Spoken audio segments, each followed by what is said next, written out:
Assalamualaikum warahmatullahi wabarakatuh. Senang sekali, perkenalkan saya Alvin Fajo Muhadi. Saya dari Fakultas Ilmu Komunikasi. Di podcast saya ini saya akan berdiskusi dengan narasumber saya, yaitu kebetulan teman saya sendiri. Perkenalkan, gue Fani. Nah, di diskusi kali ini gue mengangkat tema dengan ketimpangan sosial dari buku yang gue baca, yaitu Danah Boyd yang berjudul It's Complicated. Mengenai ketimpangan sosial, dapatkah media sosial menyelesaikan perpecahan sosial? Nah, sebagian besar bab Danah Boyd tentang ketimpangan berpusat di sekitar pengamatannya yang menunjukkan bahwa ras dan kelas beroperasi di komunitas remaja. Melalui penerimaan norma-norma yang mereka pahami sangat bermasalah. Sepanjang bab tersebut, ia melancang interaksi anak muda dan media sosial sebagai memproduksi dan memperkuat divisi ras dan kelas yang sudah ada. Seolah-olah Facebook, Twitter, dan MySpace adalah replika interaksi virtual yang di dalam ruang fisik. Namun, seperti yang dijelaskan oleh Boyd melalui bercerita dan kisah-kisah yang mengunggah tentang interaksi dan kaum muda, kompleksitas negosiasi kaum muda tentang ras dan kas mendapatkan tekstur baru ketika dunia online dilapisi oleh divisi yang sudah tegang.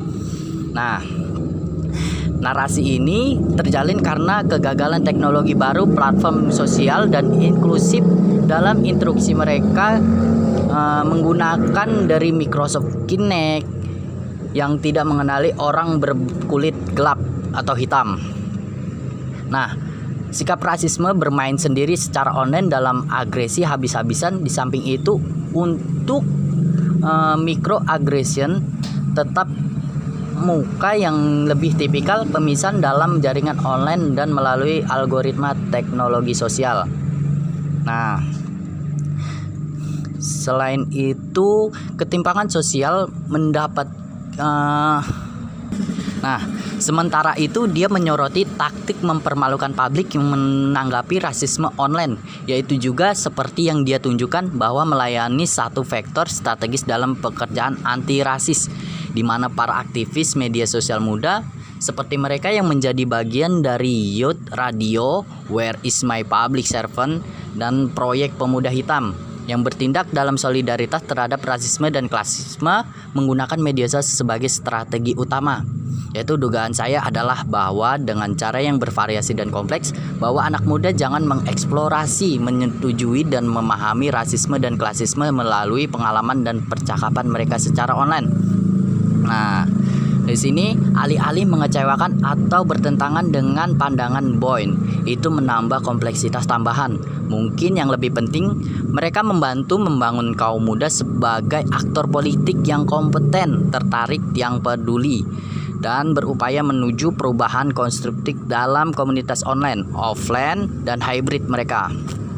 Nah, berdasarkan pengamatan yang cermat, wawancara dalam dan analisis mendalam Danah Boyd mengembangkan argumen seputar dua tesis. Yang pertama, media sosial dapat memperkuat pemisahan sosial yang ada, terutama rasial.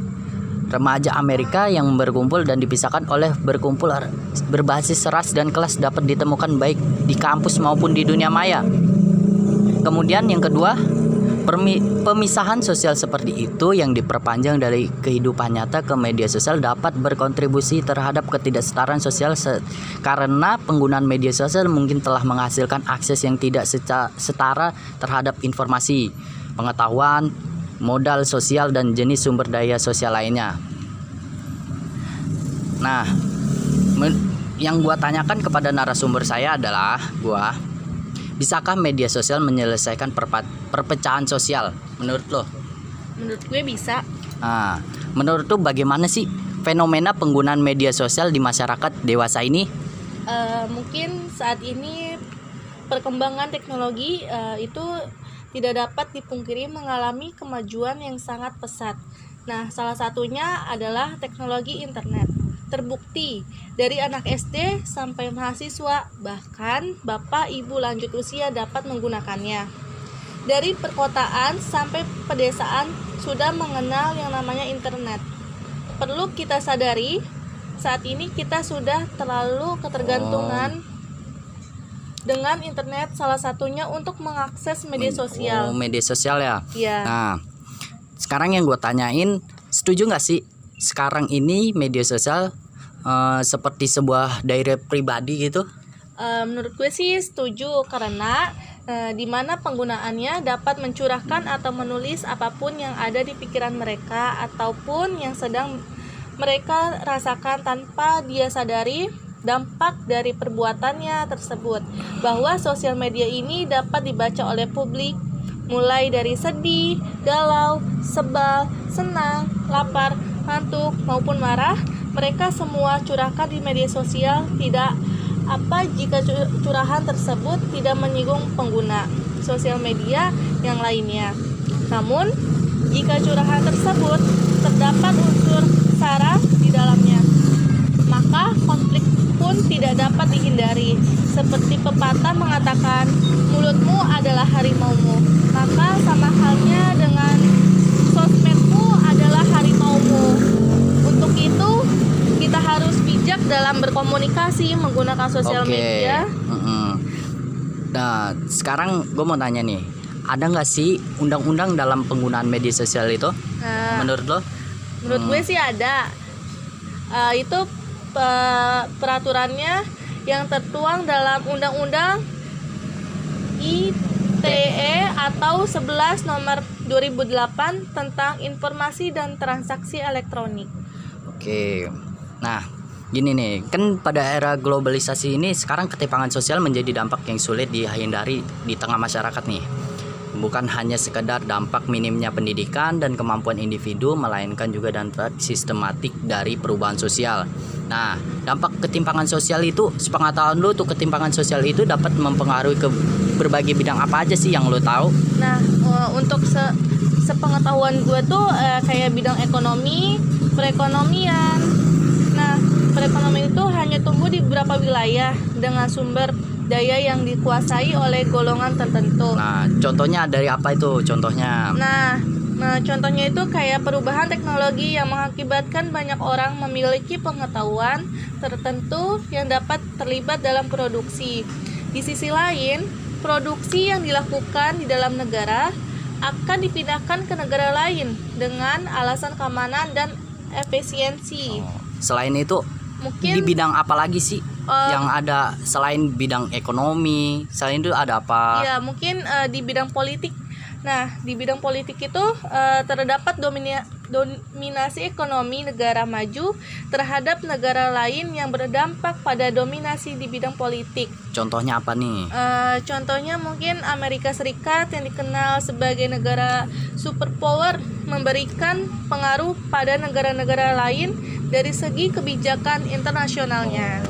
Baik. Nah, kemudian udah ada dua bidang itu. Selain itu ada apa lagi? Bisa kasih tahu? Ya, mungkin di bidang budaya, yaitu globalisasi kali yang menimbulkan dampak terkikisnya budaya lokal karena masuknya budaya luar yang bebas. Oke. Nah, kalau kalian perhatikan nih, di Indonesia memiliki banyak keluarga yang sukses dan kaya. Mereka mengembangkan bisnis atau memimpin perusahaan tertentu.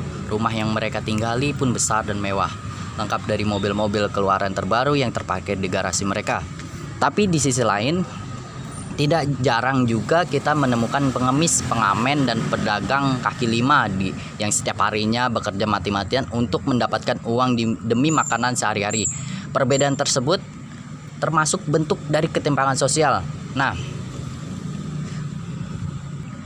kan dari buku yang gue baca tadi itu, dari ketimpangan sosial ada beberapa definisi dari menurut para ahli seperti Adrinov Caniago.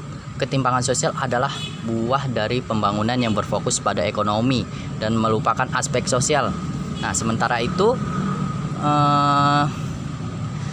Adrinov mengategorikan ketimpangan sosial ke dalam beberapa bentuk, yaitu pengembangan diri manusia, desa dan kota, antar wilayah dan subwilayah, antar golongan sosial ekonomi, penyebaran aset, serta antar sektor ekonomi. Nah, kan dari tadi yang udah ketimpangan dalam segi politik, ekonomi, budaya. Sekarang ada nggak sih ketimpangan dalam pengembangan dari diri manusia? yang lo tahu ada nggak sih? Ada mungkin pengembangan diri manusia merupakan itu faktor internal yang berasal dari diri sendiri.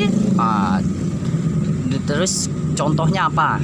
Mungkin contohnya itu perasaan malas, sombong, dan mudah menyerah. Nah, ketimpangan itu biasanya terbentuk sebagai akibat perbedaan pola pikir dan tingkat pendidikan di individu. Nah, mengenai pengembangan diri manusia, selain dari diri manusia itu ketimpangan apalagi sih yang kamu tahu itu? Nah, bentuk ketimpangan selanjutnya yaitu ketimpangan antara desa dan kota. Nah, di situ antar desa, kota itu ada apa aja? Mungkin hal ini bisa dilihat dari perbedaan pembangunan infrastruktur hingga pola pikir dan gaya hidup. Nah, ketimpangan ini itu disebabkan karena pembangunan kota lebih cepat dari pembangunan desa. Nah, baik. Selain itu, ketimpangan yang sudah narasumber yang sudah berikan, selain itu ada apa aja? Ada ketimpangan pengembangan diri, pengembangan antar desa dan kota, kemudian ada apa lagi? Nah, mungkin ketimpangan antar wilayah dan subwilayah. Nah, ketimpangan antar wilayah dan subwilayah itu yang seperti apa? Nah, ketimpangannya juga dapat terjadi akibat perbedaan cakupan wilayah.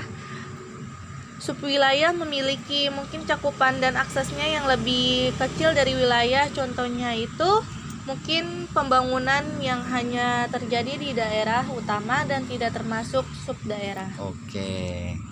Selain itu ada ketimpangan apa?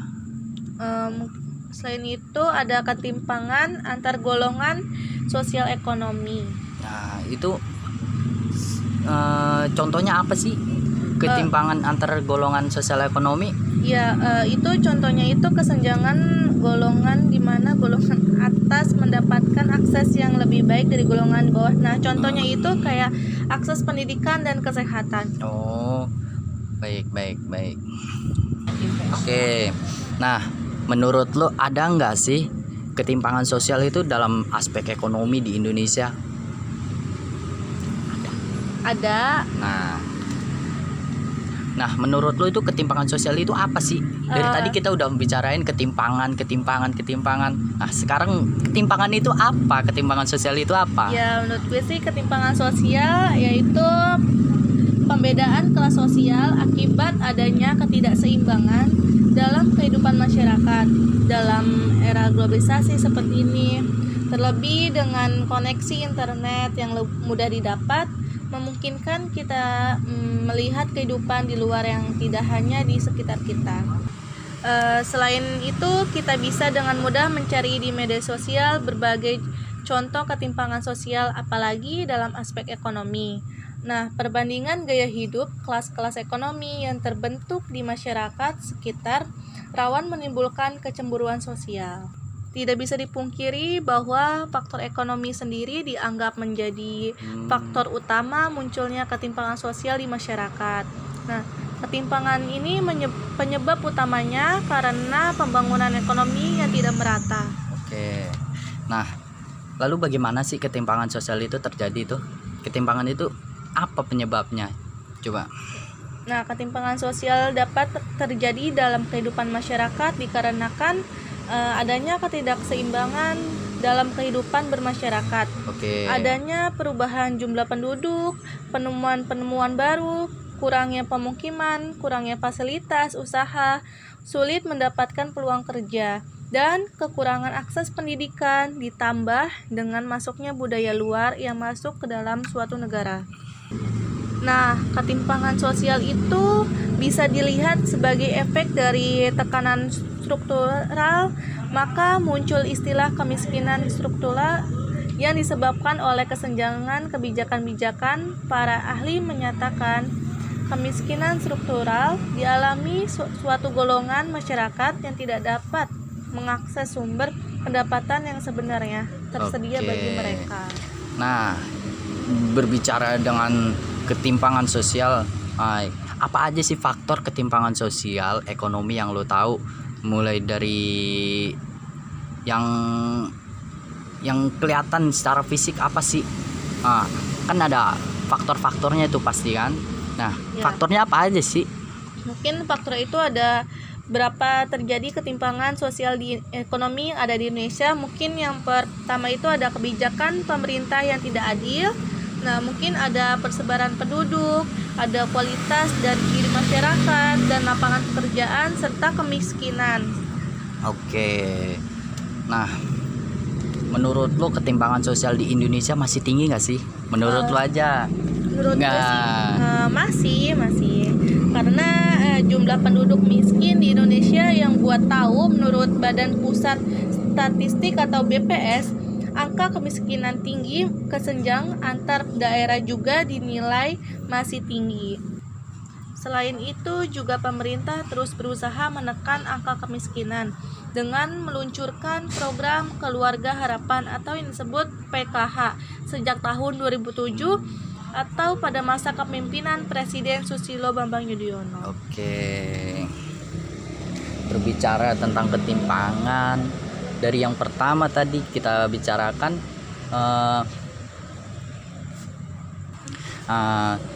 dari yang kita bicarakan, dapatkah media sosial menyelesaikan perpecahan sosial? Menurut gua sendiri nih, media sosial itu bisa menyelesaikan perpecahan sosial. Karena apa? Fungsi media sosial untuk sebagai sarana edukasi informasi, untuk memberikan edukasi kepada masyarakat banyak, khalayak banyak. Nah, berbicara tentang media sosial nih ya, yang lo tahu dampak positif dan negatif dari penggunaan media sosial itu apa aja sih? Kan di era globalisasi sekarang ini kan banyak sekali bermunculan sosial media. Tidak bisa dipungkiri lagi bahwa hampir setiap orang dari mulai remaja, anak-anak sampai kalangan orang tua sudah pasti mengenal yang namanya Facebook, Twitter, Instagram, dan masih banyak lagi yang lainnya. Bagi user hendaknya dapat memilih-milih, jangan sampai media sosial dapat menjerumuskan kita ke hal-hal yang negatif. Nah, yang lo tahu dampak positif dari penggunaan media sosial itu apa aja sih? Mungkin dampak positifnya itu sebagai media penyimpanan informasi yang sangat mudah menyebar melalui situs jaringan sosial. Hanya dalam tempo beberapa menit setelah kejadian kita telah bisa menikmati informasi tersebut. Oke. Berita informasi seperti kayak ada kebakaran mungkin ya, ada kecelakaan, tsunami, gempa bumi. Nah, selain itu apa sih dampak positifnya? Nah, mungkin situs jaringan sosial membuat anak dan remaja lebih bersahabat. Nah, perhatian dengan menggunakan situs-situs web, para pengguna internet di seluruh dunia dapat saling bertukar informasi dengan cepat dan murah. Oke. Apa aja sih yang lo tahu dari misalkan dampak negatif dari penggunaan media sosial tersebut tuh apa aja? Mungkin susah bersosialisasi dengan orang sekitar karena penggunaan media sosial membuat malas para user. Lebih cenderung seperti apa ya? Lebih kecanduan handphone mungkin ya. Mungkin ya. Setelah itu apa tuh? Karena penggunaan media sosial lebih sering menggunakan bahasa informal dan keseharian sehingga bahasa yang formal pun menjadi terlupakan. Oke. Ya. Nah, selain itu media sosial tuh menurut gua kan mendapat anak-anak dan remaja menjadi lalai dan juga tidak bisa membagi waktunya karena terlalu asik dengan dunia maya. Menurut lu tuh gimana sih dengan tanggapan lu terhadap remaja yang lalai terhadap kayak seperti tugas sekolah atau bagaimana? Menurut lu tanggapan lu seperti apa tuh? Baik apa enggak tuh? Baik apa enggak? Tidak. Menurut lu? Kenapa tuh? Ya karena mungkin tugas dari pelajar itu belajar, jadi jangan terlalu asik seperti terlalu memainkan handphone ya, seperti main game adekmu itu ya. Iya. Oke. Nah, oleh karena itu kan jadi tidak perlu mengikuti perkembangan zaman, kita harus pandai-pandai memilih cara pergaulan, jangan hanya memegang handphone saja, tapi kita harus tahu kalau kita itu tidak harus memegang handphone, harus online terus pada handphone. Tapi kita ya harus melakukan kewajiban kita sebagai seorang anak, sebagai seorang pelajar atau mahasiswa. Nah, oke, mungkin sekian saja podcast dari saya bersama narasumber saya. Terima kasih banyak. Ya, sama-sama kembali. Oke. Assalamualaikum warahmatullahi wabarakatuh. Sampai jumpa di episode selanjutnya.